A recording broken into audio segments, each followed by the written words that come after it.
जीवन परिचय। स्वामी विवेकानंद का जन्म 12 जनवरी सन 1863 को हुआ। उनका घर का नाम नरेंद्र दत्त था। उनके पिता विश्वनाथ दत्त पाश्चात्य सभ्यता में विश्वास रखते थे। वे अपने पुत्र नरेंद्र को भी अंग्रेजी पढ़ाकर पाश्चात्य सभ्यता के ढंग पर ही चलाना चाहते थे। नरेंद्र की बुद्धि बचपन से बड़ी तीव्र थी और परमात्मा को पाने की लालसा भी प्रबल थी।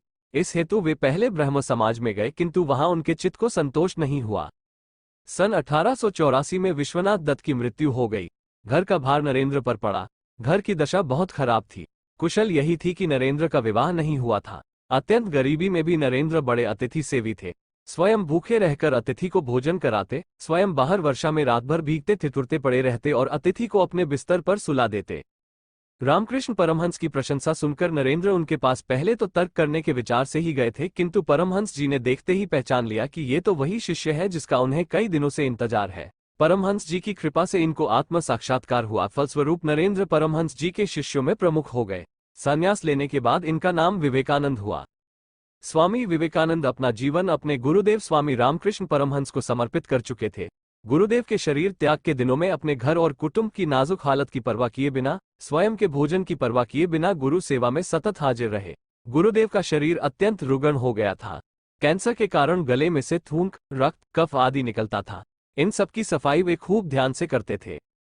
एक बार किसी ने गुरुदेव की सेवा में घृणा और लापरवाही दिखाई तथा घृणा से नाक भौहें सिकोड़ी।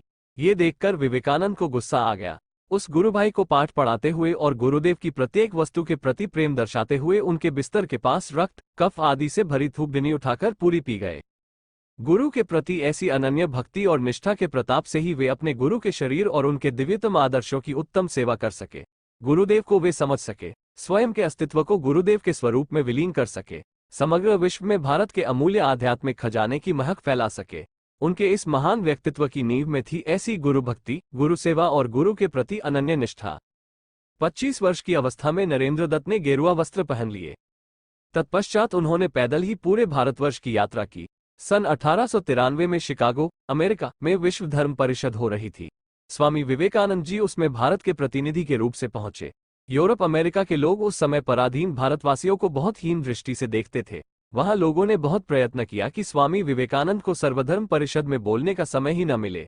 एक अमेरिकन प्रोफेसर के प्रयास से उन्हें थोड़ा समय मिला, किंतु उनके विचार सुनकर सभी विद्वान चकित हो गए। फिर तो अमेरिका में उनका बहुत स्वागत हुआ। वहां इनके भक्तों का एक बड़ा समुदाय हो गया।